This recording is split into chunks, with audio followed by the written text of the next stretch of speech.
Chapitre 13. La joie dans le Seigneur. Les enfants de Dieu sont appelés à être les représentants du Christ, à manifester au monde la bonté et la miséricorde du Seigneur. De même que Jésus nous a révélé le caractère du Père, nous devons révéler le Christ à ceux qui ne connaissent pas son tendre amour et ses compassions. Comme tu m'as envoyé dans le monde, dit le Sauveur, je les ai aussi envoyés dans le monde. Moi en eux, et toi en moi, afin que le monde connaisse que tu m'as envoyé. L'apôtre Paul dit aux disciples de Jésus, « Vous êtes manifestement une lettre de Christ, connue et lue de tous les hommes. » En chacun de ses enfants, Jésus envoie une lettre au monde. Si vous êtes son disciple, vous êtes la lettre qu'il envoie à la famille où vous logez, au village, à la rue que vous habitez. Jésus, demeurant en vous, désire parler au cœur de ceux qui ne le connaissent pas. Peut-être ne lisent-ils pas la Bible, n'entendent-ils pas la voix qui leur parle dans ces pages, et ne voient-ils pas l'amour de Dieu dans ses œuvres. Mais si vous êtes un véritable représentant de Jésus, il est possible que, par vous, il soit amené à comprendre quelque chose de sa bonté, l'aimer, à le servir. Les chrétiens sont comme des phares placés sur le chemin du ciel. Ils doivent réfléchir sur le monde, la lumière qu'ils reçoivent de Jésus-Christ. Leur vie et leur caractère devraient être tels que d'autres puissent obtenir par eux une juste conception du Sauveur et de son service. Si nous le représentons fidèlement, nous ferons paraître son service attrayant, comme il l'est en réalité. Les chrétiens qui sont toujours sombres et abattus, qui murmurent et qui se plaignent, donnent au monde une fausse conception de Dieu et de la vie chrétienne. Ils font croire que le Seigneur n'aime pas voir ses enfants heureux, et ils portent un faux témoignage contre notre Père céleste. Satan exulte quand il peut entraîner les chrétiens à l'incrédulité et au découragement. Il est heureux quand il voit que nous manquons de confiance en Dieu, et que nous doutons de son désir et de sa capacité de nous sauver. Il aime à nous faire croire que les dispensations divines nous porteront préjudice. C'est l'œuvre de Satan de nous représenter le Seigneur comme dénué de miséricorde et de compassion. Il dénature les faits et remplit les imaginations de notions erronées par rapport à Dieu. Et nous, au lieu de chercher la vérité, en ce qui concerne notre Père céleste, trop souvent nous nous arrêtons aux calomnies de Satan, et nous déshonorons Dieu par notre manque de confiance, et nos murmures contre lui. Satan s'efforce toujours de représenter la piété sous un jour sombre. Il désire faire paraître la religion pénible et fastidieuse. Aussi, quand le chrétien présente dans sa vie le christianisme sous ce faux jour, son incrédulité confirme le mensonge de Satan. Bon nombre de personnes foulent le sentier de la vie, le regard tourné vers leurs erreurs, leurs fautes et leurs désappointements, le cœur abreuvé de tristesse et de découragement. Il y a bien des années, une personne pieuse qui se trouvait dans une grande angoisse m'écrivit pour me demander quelques paroles d'encouragement. La nuit qui suivit la réception de sa lettre, je rêvais que je parcourais les sentiers d'un jardin en compagnie de celui qui paraissait en être le propriétaire. Chemin faisant, je cueillais des fleurs et jouissais beaucoup de leur parfum, quand la personne en question, qui était à mes côtés, attira mon attention sur de vilaines ronces qui l'empêchaient d'avancer, et elle se désolait. Au lieu de suivre le sentier avec le guide, elle s'égarait parmi les ronces et les épines. « Quel malheur !» s'écriait-elle, « que ce magnifique jardin soit abîmé par des épines. » Le guide lui dit, « Ne vous occupez donc pas des épines, qui ne feront que vous blesser. Cueillez les roses, les lys et les œillets. N'avez-vous pas eu dans votre vie chrétienne des points lumineux? N'avez-vous pas vécu de précieux moments, où votre cœur tressaillait de joie sous l'influence du Saint-Esprit. Quand vous jetez un regard en arrière sur les chapitres de votre vie, n'y trouvez-vous pas des pages agréables? Les promesses de Dieu, telles des fleurs embaumées, ne croissent-elles pas tout le long de votre sentier? Permettez à leur beauté et à leur douceur de combler votre cœur de joie. Les épines et les ronces ne peuvent que vous blesser et vous attrister. Et si vous ne cueillez que ces choses pour les présenter à d'autres, outre que vous repoussez vous-même la bonté de Dieu, vous empêchez ceux qui vous entourent de marcher dans le sentier de la vie. Il n'est pas sage de rassembler tous les souvenirs pénibles de sa vie, ses chutes et ses déceptions, pour en parler à d'autres, et s'en lamenter jusqu'à ce que le découragement vous envahisse. Une âme découragée est entourée de ténèbres. Elle repousse la lumière divine et projette une ombre sur le sentier d'autrui. Remercions Dieu des tableaux, riant qu'il étale sous nos yeux. Recueillons, afin de pouvoir les contempler, toujours les précieuses assurances de son amour. Le Fils de Dieu, quittant le trône de son Père, et voilant sa divinité sous notre humanité, afin d'arracher l'homme à la puissance de Satan. Son triomphe en notre faveur, triomphe qui nous ouvre le ciel, et nous révèle le lieu où la divinité manifeste sa gloire. L'humanité déchue retirée de l'abîme dans lequel le péché l'avait plongée, et réintégrée dans la communion du Dieu infini, le croyant sortant, par la foi au Rédempteur, victorieux de l'épreuve, revêtu de la justice de Jésus-Christ, et élevé jusqu'à son trône. Voilà les tableaux sur lesquels le Seigneur veut que nous arrêtions nos regards.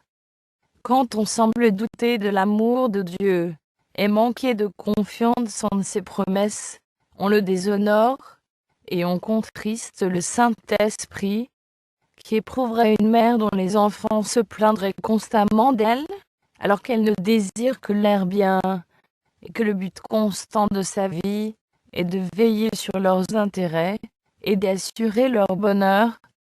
S'il doutait de son amour, ce serait suffisant pour lui briser le cœur. Que penseraient des parents ainsi traités par leurs enfants? Et comment notre Père céleste nous considère-t-il quand nous ne croyons pas à l'amour qu'il a porté à donner son Fils unique, afin que nous ayons la vie? L'apôtre écrit: Lui, qui n'a point épargné son propre Fils, mais qui l'a livré pour nous tous, comment ne nous donnera-t-il pas toutes choses avec lui? Et pourtant, qu'ils sont nombreux ceux qui, par leurs actions, si ce n'est par leurs paroles, disent: Ce n'est pas pour moi que le Seigneur a fait cela. Il aime peut-être telle ou telle personne, mais pas moi. Tout cela fait du tort à votre âme, car chaque parole de doute que vous proférez donne prise à Satan, fortifie en vous la tendance au scepticisme, attriste et éloigne de vous les anges auxquels Dieu a confié votre garde. Quand Satan vous tente, ne laissez pas échapper une seule parole d'incrédulité ou de découragement. Si vous ouvrez la porte de votre cœur à ces suggestions, votre esprit sera bientôt rempli de méfiance et de pensées rebelles. Et si vous exprimez vos sentiments, chaque doute que vous énoncerez non seulement réagira sur vous, mais jettera une semence qui germera dans la vie d'autrui, et portera des fruits dont vous ne pourrez peut-être pas arrêter la croissance. Vous sortirez peut-être victorieux de la tentation et des pièges de Satan, mais d'autres, ébranlés par votre influence, pourront ne jamais être à même d'échapper au scepticisme semé par vous. Combien il est important que nous ne prononcions que des paroles pouvant communiquer la force spirituelle et la vie. Les anges surveillent la manière dont vous représentez votre Maître céleste aux yeux du monde. Que votre conversation ait comme sujet celui qui vit pour intercéder en votre faveur devant le Père. Quand vous serrez la main d'un ami, que ce soit la louange de Dieu au cœur et sur les lèvres, car ainsi les pensées de cet ami se porteront vers Jésus. Chacun a des épreuves à traverser, des chagrins lourds à porter, des tentations difficiles à surmonter. Ne parlez pas de vos difficultés aux mortels, vos semblables, mais placez-les devant Dieu par la prière. Prenez pour règle de ne jamais proférer une seule parole de doute ou de découragement. Par des paroles d'espérance et de sainte confiance, vous pouvez embellir la vie de vos semblables et soutenir leurs efforts. Mainte âme courageuse, accablée par la tentation, est sur le point de succomber dans la lutte contre le moi, et contre la puissance des ténèbres. Ne la découragez pas dans ces rudes combats. Réconfortez-la par des paroles d'espérance. C'est ainsi que la lumière de Jésus-Christ peut briller par vous. Nul de nous ne vit pour lui-même. Par notre influence inconsciente, quelqu'un peut être soit encouragé et fortifié, soit découragé et éloigné du Sauveur et de sa vérité. Bien des gens ont des notions erronées sur la vie et le caractère de Jésus. Ils le croient étranger à toute cordialité rayonnante. Ils se le représentent dur, austère, sans joie. Dans bon nombre de cas, ces idées incorrectes déteignent sur l'expérience religieuse tout entière. On entend parfois dire « Jésus pleurait souvent, mais on ne sait pas qu'il ait jamais souri ». Notre Sauveur était, en effet, un homme de douleur et habitué à la souffrance, car il ouvrait son cœur à tous les maux de l'humanité. Mais bien que sa vie fût faite de renoncements, de peines et de soucis, son esprit n'était pas abattu, son visage ne portait pas l'empreinte du chagrin, mais de la plus parfaite sérénité. Son cœur était une source de vie, et partout où il allait, il apportait avec lui le calme, la paix, la joie et le bonheur. Notre Sauveur était profondément sérieux, mais il n'était jamais taciturne et morose. La vie de ceux qui l'imitent aura un but bien arrêté. Ils auront un sentiment profond de leur responsabilité personnelle. La légèreté sera réprimée. Toute hilarité bruyante, toute plaisanterie déplacée sera bannie. La religion de Jésus nous donne une paix qui coule comme un fleuve. Elle n'éteint pas la joie, ne restreint pas la bonne humeur, n'assombrit pas le visage radieux et souriant. Jésus-Christ est venu, non pour être servi, mais pour servir. Celui dans le cœur duquel son amour règne suivra son exemple. Si nous donnons la première place, dans nos souvenirs aux injustices et aux actions peu aimables, dont nous avons été victimes de la part de nos semblables, il nous sera impossible de les aimer comme Jésus-Christ nous a aimés. Mais si nos pensées s'arrêtent sur l'amour merveilleux, et sur la compassion de Jésus à notre égard, nous en parlerons autour de nous. Nous devons nous aimer, et nous respecter mutuellement, malgré les fautes et les imperfections qu'on ne peut pas ne pas voir. Il faut cultiver l'humilité et la défiance du moi, ainsi qu'une tendre patience envers les faiblesses d'autrui.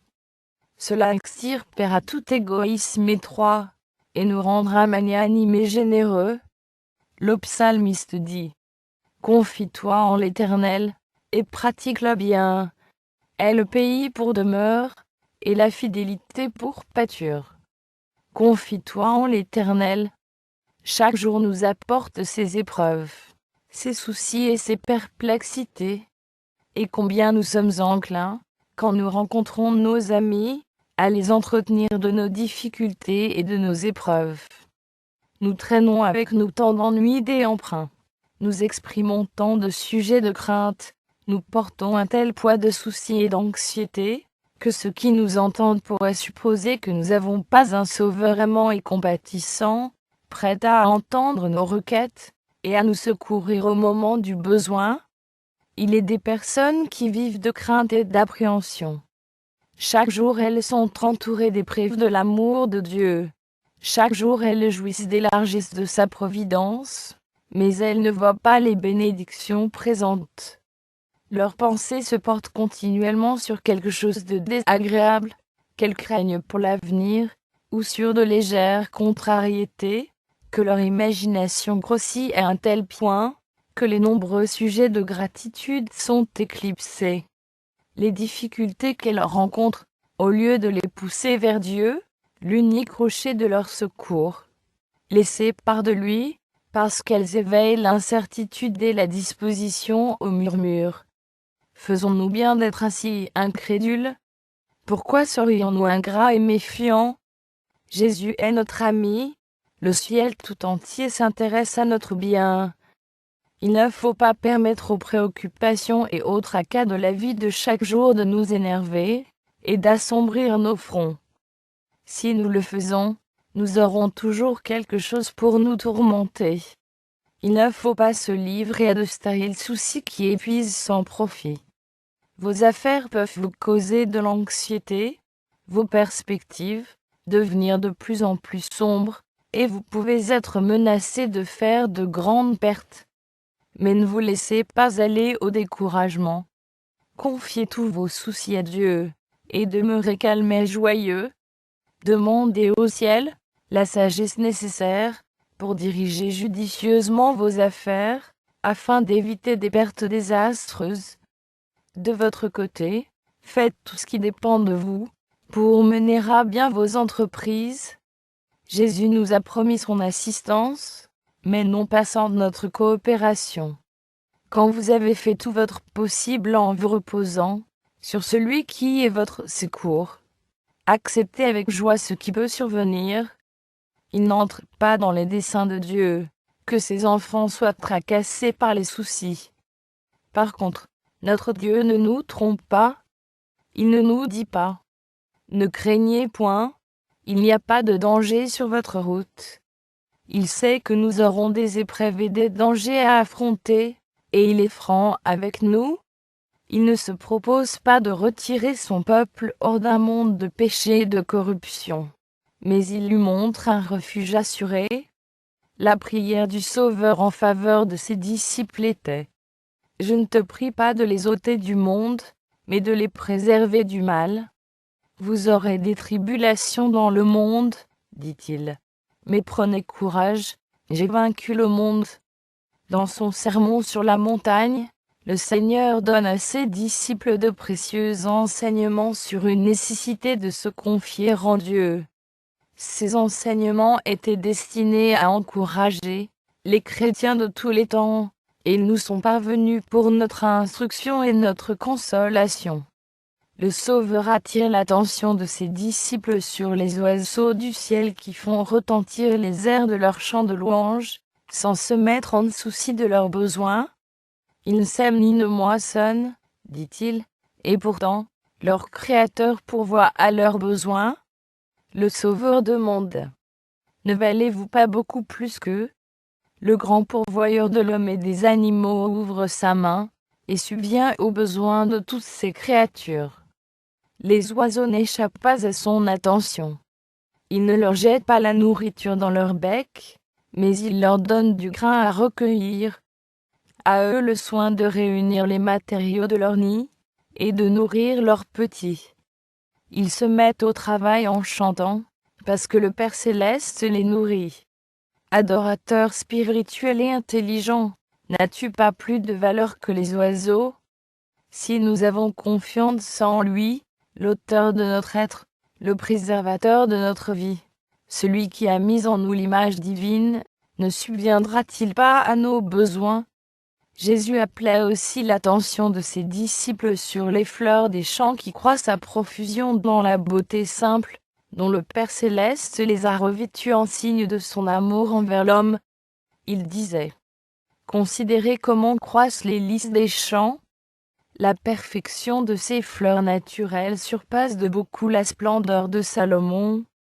Les plus somptueux vêtements qu'a confectionné l'art humain n'ont jamais pu supporter la comparaison avec la grâce naturelle et la beauté radieuse des fleurs que Dieu a créées.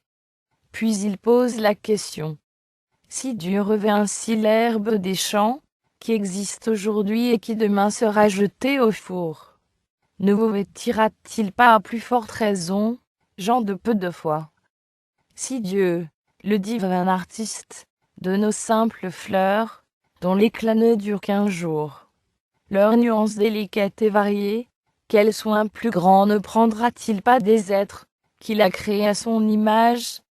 Cet enseignement de Jésus est une censure à l'adresse de ceux qui se laissent entraîner au doute par les soucis et les perplexités de la vie. Le bon plaisir du Seigneur est que tous ses fils et toutes ses filles soient heureux, paisibles, obéissants. Jésus dit: Je vous laisse la paix, je vous donne ma paix. Je ne vous donne pas comme le monde donne. Que votre cœur ne se trouble point. Je vous ai dit ces choses, afin que ma joie soit en vous, et que votre joie soit parfaite.